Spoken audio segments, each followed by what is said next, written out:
It's time to let go. Come here, Adriana. Good evening, everybody. Can everybody hear me right? Yeah. Good. So, I chose this theme, I guess, to say it. Different reasons.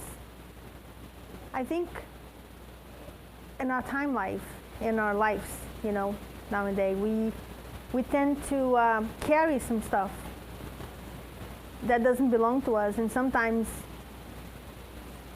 doesn't help us in our journey through life. And I put a butterfly in a rock. I thought it was funny, the little, the image that I put it there. And why I chose that is because, to me, butterfly comes with transformation, right? So you're on a journey to transform, to let go, because remember, butterfly was a caterpillar. She goes into a stage in a cocoon, and then finally she spreads the wings and is ready to fly. But now all of a sudden has the rock that's dragging her down. So what's going on with that? Like she didn't let go of all the cocoon and all the stage that she was in. She didn't shed enough to be free. So that's what I'm going to talk about a little bit tonight, is our choices. What are we doing in our lives that we are carrying some weight? Could be relationship, could be job, could be our kids, could be vices, could be anything. What is it that's weighing us down and is being in a way for us to truly be ourselves, to truly be who we are supposed to be and live our life to the fullest? So I put it together here a little. Oh, hold on. It doesn't go like that. It goes like this. Just a little, some explanation what means to let go. So to let go means to release one's grips of something, which can be a person, a difficult memory, a negative emotion, or situation. It involves accepting what is out of our control, stop dwelling on the past, and allowing yourself to move forward with greater peace and flexibility. Letting go is a conscious choice that creates space for new beginnings and helps you move from the past hurts, anger, or worry. So one thing that I want to just talk about here for a minute is that let go is a conscious choice, right? We talk about choices in life, right? Forgive, to be grateful, and to let go. So those are decisions. Like every day when you wake up, you have choices that you have to make. You can get out of bed, you can go to work, you can go in and have breakfast to your kids. You can do all those things. Or if you're depressed, or if depending on the state of your mind, you can just decide, okay, I'm not going to get up today. I'm just going to stay in bed. So those are choices, conscious choices that we make every day. So, and let go is one of them. It's one of the decisions that we have to make in life. And sometimes it's hard. It's not an easy task, because it involves attachment, involves us living in the physical world that we learn that we have to conquer. We learn that we have to have a family, that we have to have a job, we have to have a career, we have to have a husband, we have to have kids. So all the haves that we have in life, we grasp, we hold on to it. And when it's time to let go of something, it's hard, because you say it's mine, so everything's about me. My car, my job, my kids, my marriage, me, and we forget that it's not about that. It's about to be free. It's about to walk, free all those layers that is kind of impossible for us to be what we are supposed to be. So anyway, what letting go involves: releasing control, accepting that you cannot change certain things, and stopping your efforts to control them. it's hard. Especially, I think everybody here has kids, right? Most of us, we all have kids. Are you trying to control your teenage son or daughter? Is that possible? No, right? Is that possible? When we were young and our parents tried to control us, could they do it? No, right? And what happens when they try? It clashes, it hurts, it creates conflict, it's everything. Why? Because you want to control something that we don't have control of, other person. We cannot control another human being. We cannot even control ourselves sometimes, our thoughts, our mindset, you know, like our wishes, our desires. Sometimes we cannot. So what makes us think that we can control another human being? So accepting the truth that some stuff that you just is completely out of our control is really hard. And sometimes, you know, when you can't control something, it creates pain, right? It creates conflict. It creates a lot of hurdles and situations and difficulties in life. And so you have to acknowledge the pain, you know? And honestly, facing the process of painful feelings like the grief, anger, shame, so we have to face them rather than burying them. So it's like giving a mirror, right? Looking yourself in the mirror. Everybody has shadows, right? Everybody has the good and everybody has the bad.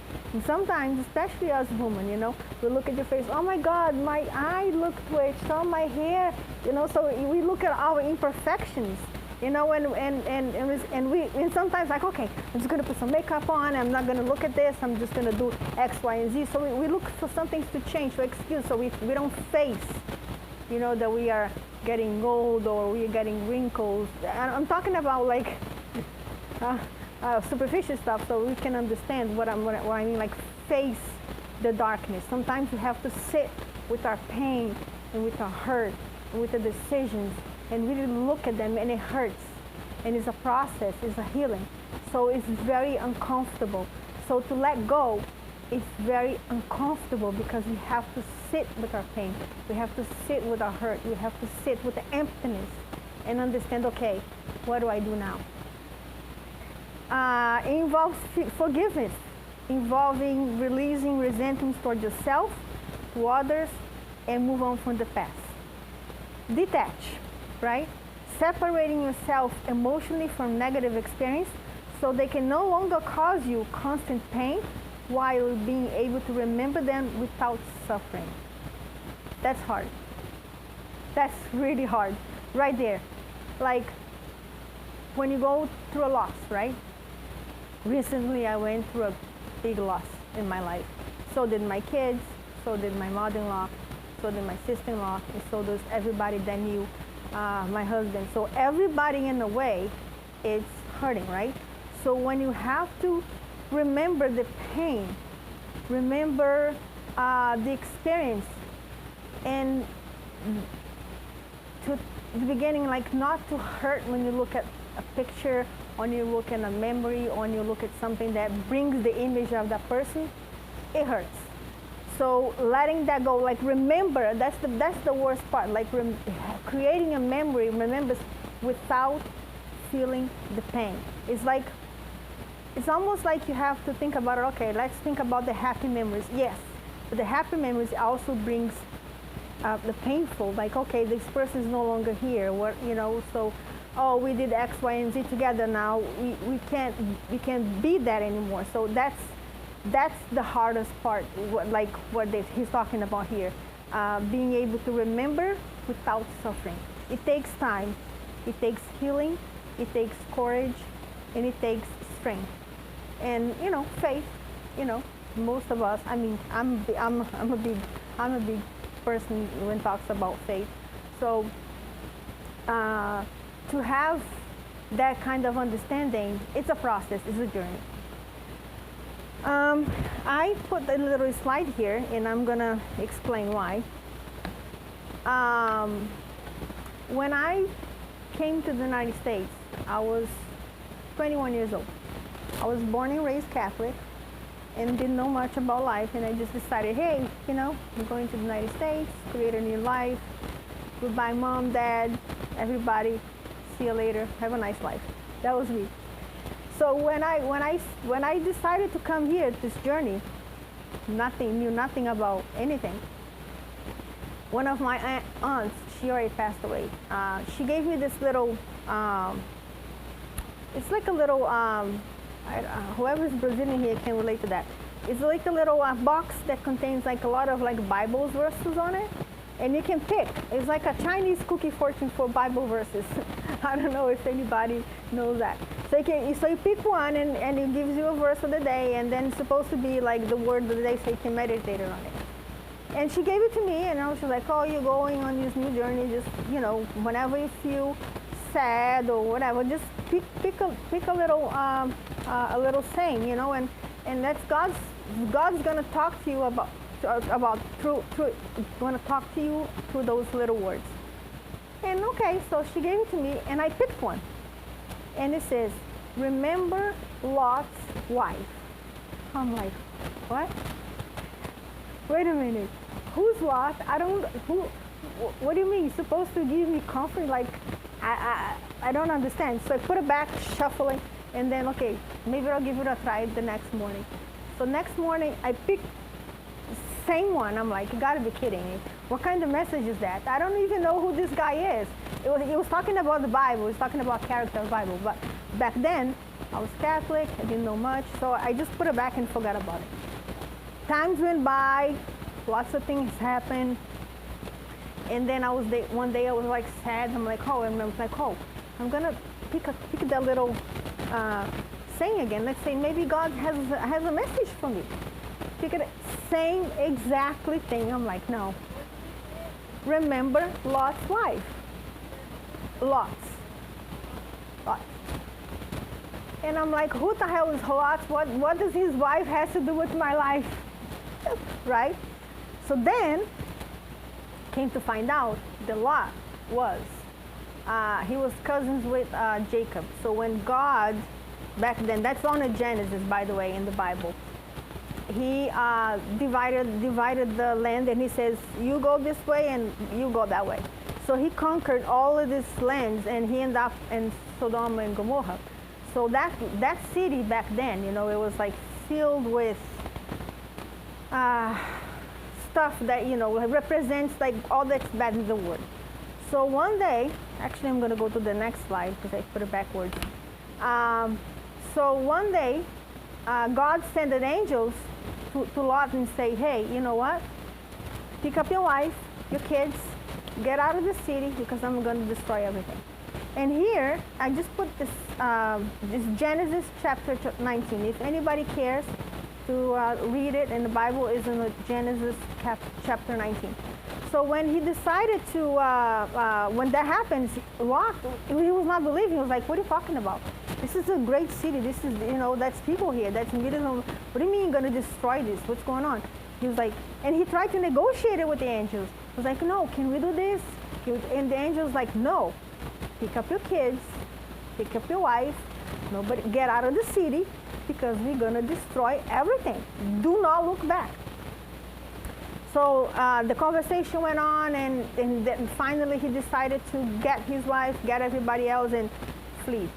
But his wife, as everything was getting destroyed, and the message was, do not look back. Move forward, do not look back, just go. She decided to take a peek to see what was going on. And this story, when she decided to look back, she turned into salt. She looked back and she became a pillar of salt, and she died. So why is it saying that? What that has to do with letting go? At that time, think about it.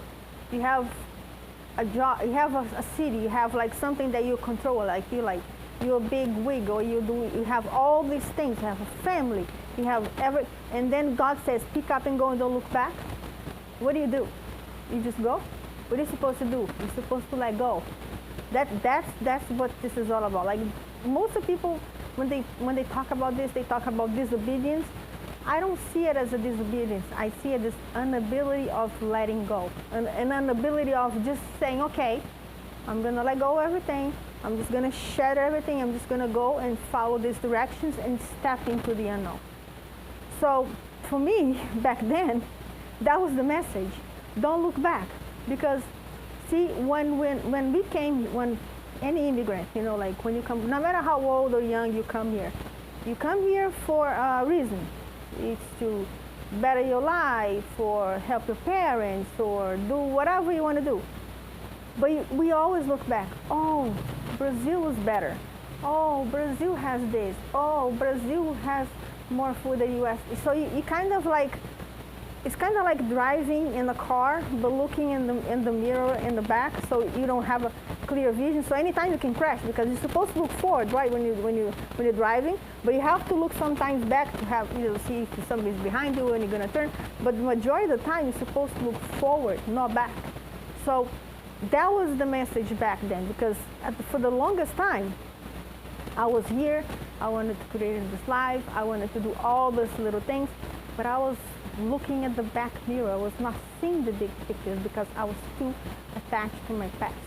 And it took me a long time to understand that I needed to let go of all my culture, all my beliefs, all my old life, all my habits to make a better life, a better career, a better path for me and my family. So when I finally understood that, you know, I was like, oh, great. You know, I'm doing better. I understand. I get it. And then, you know, everything happens, and life keeps changing, and things keeps happening. And so I put this another verse here when Jesus was talking to the apostles. This is Luke chapter 17. And when Jesus was talking about, when he mentioned Lot's wife to the apostles later on, he did it for the same reason. Because when he was talking, he was trying to talk to the apostles like, hey, be prepared. I'm not going to be here all this time. I'm going to go. You guys are going to be without me. I'm not going to be here all the time like telling you guys what to do. You guys are going to have to do this on your own, but you have to be prepared. You have to understand that you have to look forward. You cannot look back. This is it. This is happening. So I put this here just like if anybody cares to look. It talks about the kingdom. That's him giving the apostle the same message. Do not look back. Look forward, because the kingdom is here. The Son of God is within you. What he was saying is, okay, all of the goodness, all of the good things that you're gonna have to do, all of those miracles, all of my teachings is within you. Look within you. You are going to be greater and better than I am, because God is within us. That was his message. He was trying to teach to the apostles. But to do that, they needed to let go. They needed to let go. They needed to let go of all of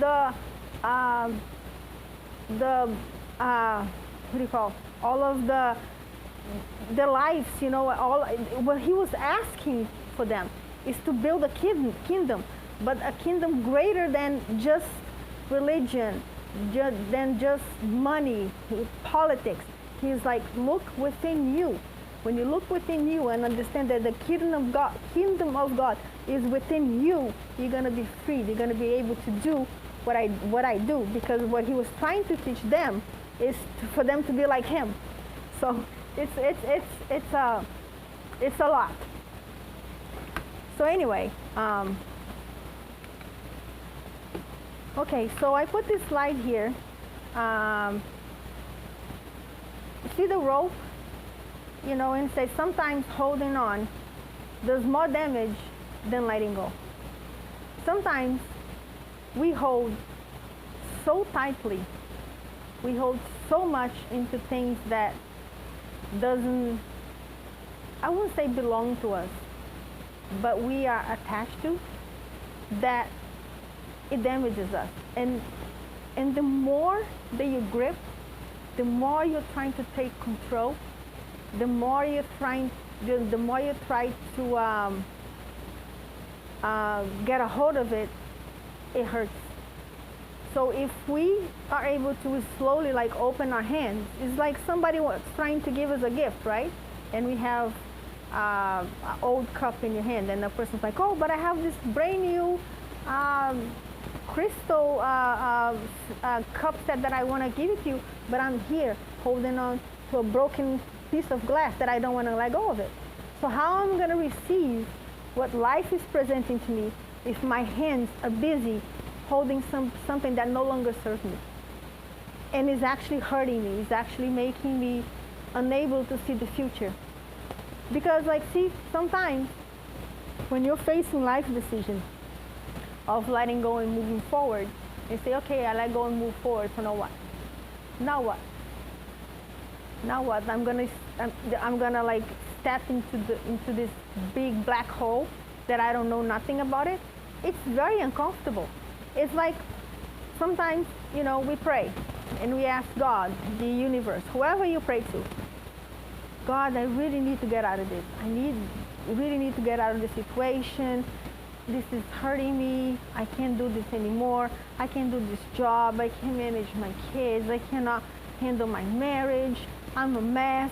I need a way out of this. And then God goes and like, poof, gone. And they're like, wait a minute. Why'd you do this? Why'd you change? Why is everything changed? What is my home? Where is my kids? What is my life? I want it back. And then the universal God says, well, you asked me for a change, right? So for you to change, I need to move things around. But then you're like, no, but I want to go back to what was familiar to me. You know, I don't want to do this. This is too much. This is it's nerve-wracking. And then it's like, well, do you really want to go back? Do you really want to go back to your old version? Do you really want to go back to the place when you were hurt? Do you really want to go back to the place that you that's what you controlling is like making you bleed, making you sick, making you die inside? So it's not an easy decision. So things that we can let go of it, you know, fear the future. Things that we can control, imperfection, the need to please everyone. That's a big one, right? Right? We have this need to please everyone, and we just fall into a trap because we cannot please everybody. We are who we are. Self-doubt and worries, comparing myself to others, self-criticism, past mistakes. And I like the little balloons here because it represents like something that we hold in it that we just have to release. And when we release, when you open our hands and let all of those things fly it out, we are free, right? We have a free hand to receive whatever gifts that the universe, that God wants to give us, right? So letting go doesn't mean that we must stop caring or abandon an important value. We let go of trying to control things that we no longer have control over. We let go of beliefs and expectations that no longer serve us so we can have peace. We say goodbye to the old so we can have peace again. We can get specifically exactly what weighs us down so we can release our biggest burden. So I put those words here for a reason. We talk about choices, right? We talk about decisions, and we talk about conscious decision, right? In order for us to expand our minds, right? We are here. We are on the spiritual center. We have all of the knowledge. We have books. We have teachings. We have people here that help us. Meditation. We have all those tools, right? We have all those gifts that's being presented to us. But what good of all of this if we are not ready to let go of our old beliefs, right? Because now talking about like religion and choices, you know, when we're born, I was not born as a spiritist. I was born Catholic, and then I became Protestant. I can't say the word. I'm so sorry. Protestant, and now, you know, I'm learning about spiritualism or spiritism, whatever you want to call it. So it's a big shift, because when you're born believing, okay, if you are not a good person, if you don't do X, Y, and Z, you go to hell. And then in hell, there is no salvation. You're going to be burning there for the entire eternity. And then you say, okay, maybe something's wrong. Maybe I don't believe in that. And then you switch. And then you go to an entire new religion that teaches like totally different things. And like, what do I do with this? What do we do with all these things here that they teach me that, you know, that was like, says that God is this? And then, no, oh, look, they present God in a different way. And it's fine. And then you learn the Bible, and then you learn this, and then comes this spiritual stuff. And, you know, and then like, blows your mind. So like, what do I do with this now? What do I do with this whole new world of understanding, of experiences, and books, and information about our spirit, which is eternal? We don't die. So what do we do with that? And then there comes the part that actually inside of the spiritism, when you look at the books, when you look at the teachings, when you look at all of this has to offer, it also comes with some limitations. So what are we doing here? Why is that important for you? Why I bring it up, this topic of letting go? Because sometimes in order for us to expand our minds, to become conscious, to have free will, we have to understand that we have to let go of every little misconstruction that a society taught us about who God is, religion, and who we are. And that is not an easy thing to do, because if you, I talked to a few people who actually studying, what do you call, when you're a priest, there is I forgot the name of the, Roberta, can you help me out? When you go to school, remember? Yes, what is it that you study? I forgot. Theology, thank you, yes. So people who actually do theology, right? I talked to a couple people about it. Exactly, pastors. Yes, exactly. So, thank you. It just escaped my mind a little bit. When you go study theology, a few people that I talked to is like, forget everything that you ever thought about religion, throw in the trash, because everything's so different. So, are you prepared for that? Are you prepared to go into a world of understanding of what you think religion is, what you think God is? It's completely the opposite of what they teach. So that is a big part. So letting go, when I said that, like, you know, the big topic of letting go, is not only about the burden, the pain, the healing, the loss, the grieving. It's about expanding your mind to a point that you actually give,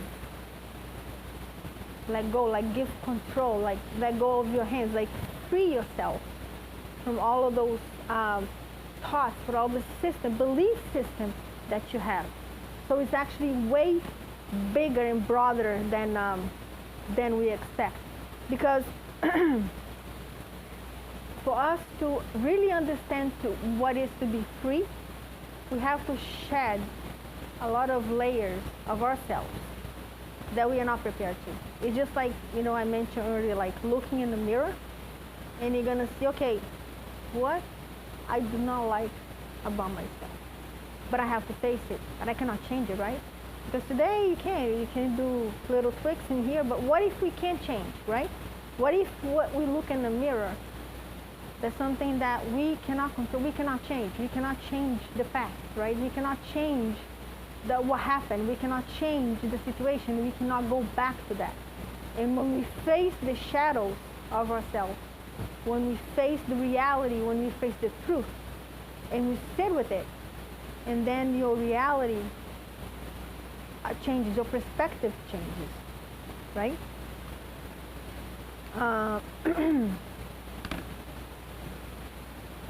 I put this here. It's I follow this Facebook page.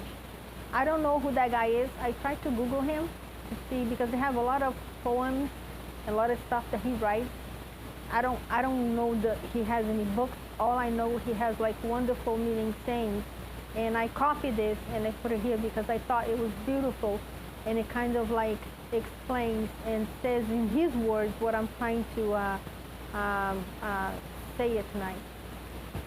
It says this: there comes a time when you stop fighting the current and stop holding on to what was never meant to stay. You take a deep breath, and for the first time in a long while, you feel the air touch yourself. The silence that follows is not empty, but it's peaceful. It's the sound of something inside of you finally surrendering. The relief of letting go is not about losing. It's not about remember you were never meant to carry everything. When you put the weight down, you begin to see that the freedom was never far away. It was always within you, waiting for the moment you choose to be free. I thought that this was beautiful, that he was beautiful, described what I was trying to convey in the message tonight. Because, see, when you're facing an old version of yourself, right? Let's say you go through a big change of your life, right? And you pray for this to happen, and it happens. And then you're like, wait a minute, that's not what I want. I want to go back. But what if you can go back? What if you can go back to the life that you had? What if you can go back to that person? What if you can go back, that is, to the life that's non-existent anymore? What if he's gone? What do? Right? You have to face it, right? You have to look forward and say, okay, this is it. This is what I asked for. Now what? Now I have this whole new big opportunity in front of me that I'm scared to walk into. Why? Because finally, when we surrender, finally when we accept facts that we cannot change, and let go and open our arms and our hands and say, okay, I surrender.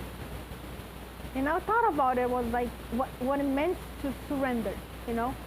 And for a minute I thought, you know what, surrender sounds like, this is me thinking, okay? I'm not like quoting anything or saying, this is my experience. I thought about, like, you know, to me surrender seems like when you're tired, right? When you're really tired of carrying all this weight, right? You're tired to fighting. You're tired of trying to prove yourself.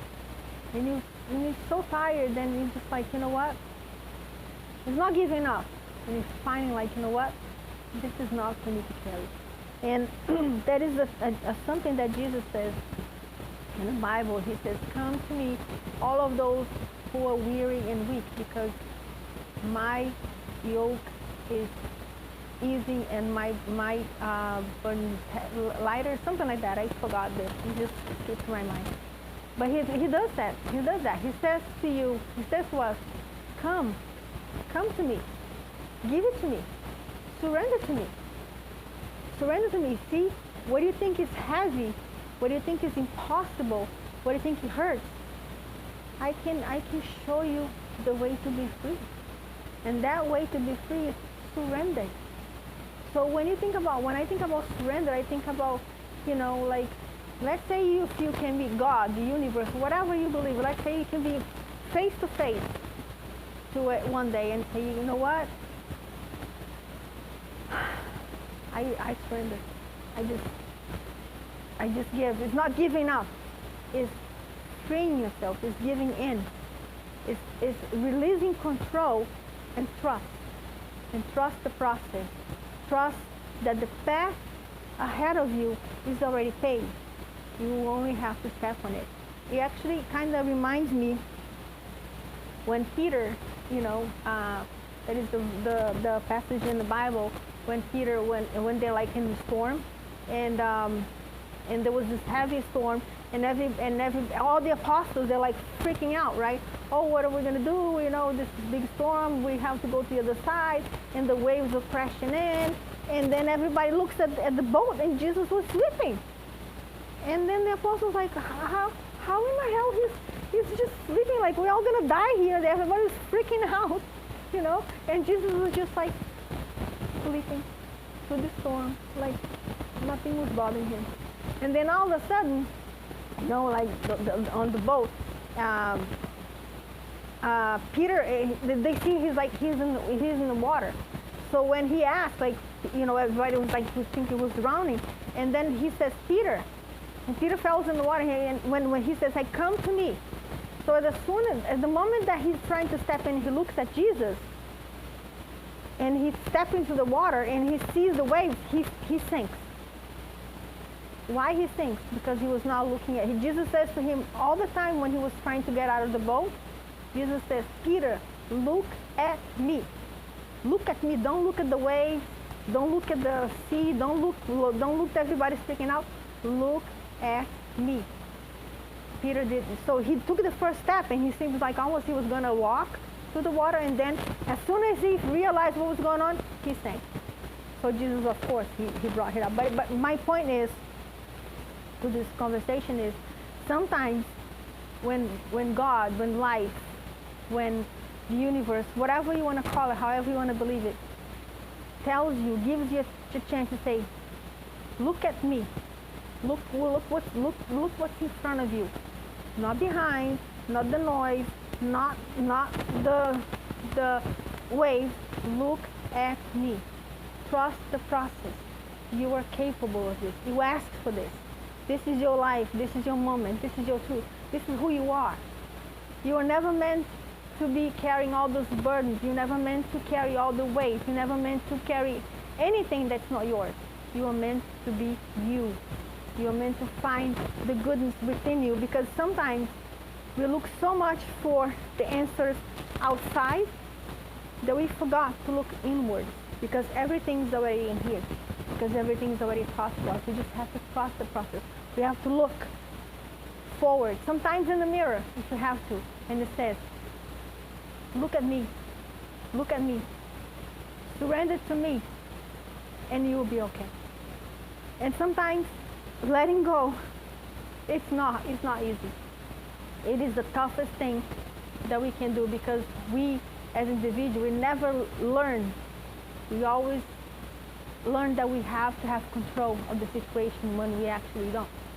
And for us to take that step, that leap of faith, it's very hard. It's not an easy thing to do. So,